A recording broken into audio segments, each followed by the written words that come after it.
Well, welcome everybody to Delano's Vigil for Democracy. We're, we're one of 300 other vigils for democracy across the nation, happening with multiple groups, all demanding for the freedom to vote and for the protection of our democracy. 1 year ago today, a group of right-wing militants attacked our capital in an attempt to overthrow our democracy and in an attempt to overthrow the 2020 election results. It's a complete disrespect and an attack to our democratic values. And we're here today to demand our U.S. senators and President Biden to keep protecting our vote and to pass voting rights now to protect them, because as Americans, as people in America, our values are to be the biggest democratic right nation. And right now there's a faction of US electeds who are trying to restrict our freedom. It's happening now all over the country, even here locally. There's people who are ignoring the integrity of our elections, and we're here because, right, there's an election year this year. Midterms elections, a lot of key seats will be decided, and we must protect it a year from now. And I'm really excited that we have a coalition of groups, a coalition of people, of community members, of board members, of mayors, community activists who are here in unity for our democracy in an attempt to protect and expand our democracy across the nation, and especially here locally. So yeah, I'm gonna thank you all for coming. We're a small but mighty group. I really am proud of the youth-led effort that came about to organize this event. Thank you everybody who came. We really do appreciate it. There's power in numbers and there's power in relationships, and today's is a testament that when united minds come together, we could achieve a lot. So I'm gonna bring it up for our first speaker, Monique Reynoso. She's a resident and community activist of Delano. She's also a board member for the Delano Police Community Liaison Board, and we're really happy for her to come speak about this important issue of protecting our democracy. So if y'all could give me a round of applause to welcome her up here.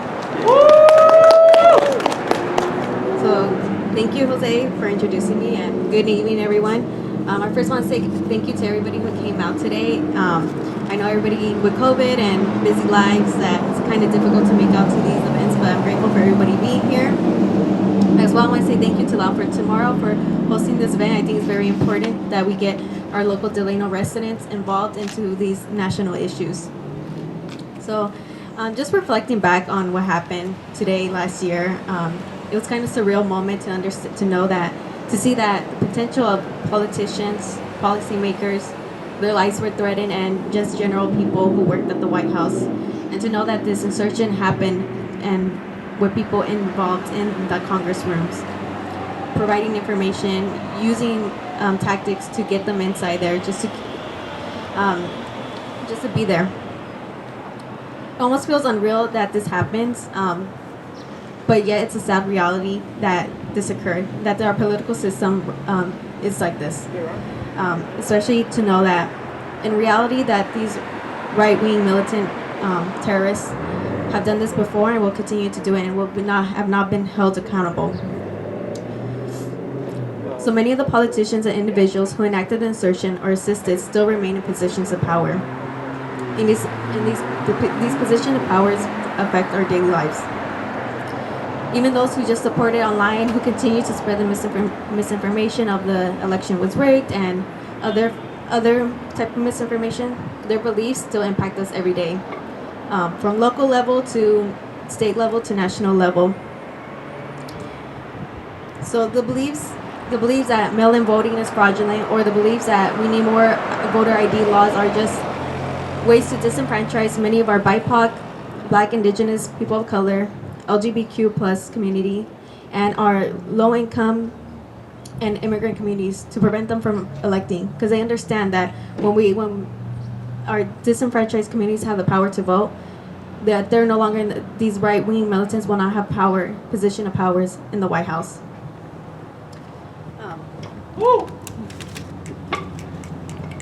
So that's why it's important that we have lawmakers who continue to advocate for us and advocate for voter protection laws, so that we can ensure that everybody here in Delano and here across the nation are able to vote, able to speak about who they want in the White House, who they want in the state level, who they want as board members, who they want as officers, and who they want as council members, board of supervisors. They all have a control in what happens locally, nationally, and to ensure the safety of our own residents. When we don't have that power and they continue to disenfranchise, we leave, they continue to terrorize many of our disenfranchised communities, that are communities that we see every day, we live with them daily, and that they're unable to vote.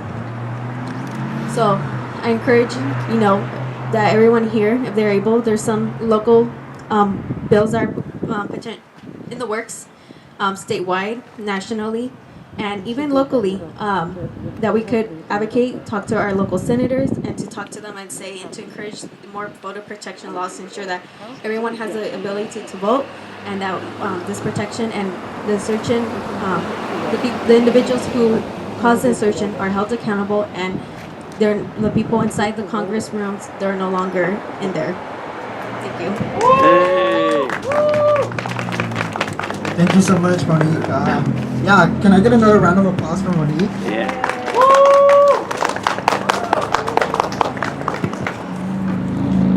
Thank you, Monique. I think one thing that I'm going to take away is the importance of how every election here from school board to county is so important to getting our freedom of speech and to represent our values. So yeah. She also mentioned that there's some bills out there that are going to encourage and protect our freedom to vote. Some of those bills are the Freedom to Vote Act, the Protecting Our Democracy Act, and the John Lewis Voting Rights Advancement Act. These are all tangible bills that are in the Senate that must be passed in order to protect our democracy, especially with the upcoming midterms. So yeah. Thank you so much, Monique. I'm going to welcome up our next speaker, and they are the Delano Union School District Board President. We're really proud to having them represent here. So I'm going to welcome up, and with a round of applause, to Arnold Morrison, who's going to be talking about, the importance of this freedom. Okay. Anyway, thank you so much for inviting me. Can you hear me with the mask on? Is that all good? Okay. All right. Okay. What I'm going to read here is a speech that was done by former President Barack Obama earlier today. So those of you that didn't get a chance to hear it, I'd really like you to hear it now because it really nails it. 1 year ago, a violent attack on our Capitol made it clear just how fragile the American experiment in democracy really is. And while the broken windows have been repaired and many of the rioters have been brought to justice, the truth is that our democracy is at greater risk today than it was back then. Although initially rejected by many Republicans, the claims that fanned the flames of violence on January 6th have since been embraced by a sizable portion of voters and elected officials, many of whom know better. State legislators across the country have not only made it harder to vote, but some have tried to assert power over core election processes, including the ability to certify election results. And those remaining Republican officials and thought leaders who have courageously stood their ground and rejected such anti-democratic efforts have been ostracized, primaried, and driven from the party. Historically, Americans have been defenders of democracy and freedom around the world, especially when it's under attack. But we can't serve that role when leading figures in one of our two major political parties are actively undermining democracy at home. We can't set an example when our own leaders are willing to fabricate lies and cast doubt on the results of free and fair elections. Our system of government has never been automatic. If we want our children to grow up in a true democracy, not just one with elections, but one where every voice matters and every vote counts, we need to nurture and protect it. Today, that responsibility falls to all of us, And on this anniversary, nothing is more important. Thank you. Thank you, Mr. Morrison. Can I get another round of applause? Thank you. Next up is Suzanne Morrison. She's the board president of the Delano Union District, right? I always forget the name. But thank you so much for coming. Yeah, can I get a round of applause for Suzanne? Woo! Yeah! Hi, I'm so happy to be here. Arnie is on the board of the Delano Joint Union High School District. I'm on the Delano Union School District, so I'm elementary, he's high school. Okay, here we go. And this was edited by my daughter, who always edits me. Last year, I wept as I watched our democracy attacked. What saddened me was the misinformation and literally the lies by a president that led to that mob of people threatening our elected representatives doing their legal and lawfully constituted duty to certify the election of 2020. I wept because I knew those elected representatives never thought they would be unsafe in the halls of Congress. I wept because Capitol Police had to battle our fellow citizens to protect those they were charged to keep safe. I wept because America was being attacked from within. But, I knew this democracy of elected representatives and the other two equal branches of our government would survive. I remember learning what and who created our government through our Constitution as a schoolgirl, and I remember being so proud of my country, my America. I am proud to respect our flag, our military, fire, EMS, and our police, especially the Capitol Police, who had to battle that day, our public servants, and each resident of this great country. Today, I celebrate being an American born and raised.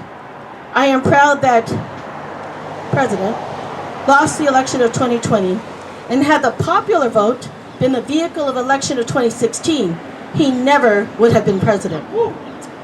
What we need to recognize is that we can effect change and express our opinions in simple ways. For example, participating in a vigil to remind ourselves what was threatened a year ago and to make sure it does not happen again. It is our responsibility to participate in civic engagement with civic virtue. This is what we need to encourage our fellow citizens to participate and to become educated in those issues that they're concerned with. Voting can be a simple and effective way of participating in the decisions of elected representation. You can volunteer with individual interests or join a group of like-minded people to effect change in something you feel passionate about. This is all civic engagement. Civic virtue is engagement that is lawful and socially acceptable to effect change. All of us can be good citizens, and by example, we can promote and protect our democracy. This is what it means to be, this is what those men, sadly no women, who created our Constitution 200 years ago. That started with, we the people of the United States, in order to form a more perfect union, establish justice, ensure domestic tranquility, provide for the common defense, promote the general welfare, and secure the blessings of liberty to ourselves and our posterity, do ordain and establish this Constitution for the United States of America, for each and every one of us. Thanks.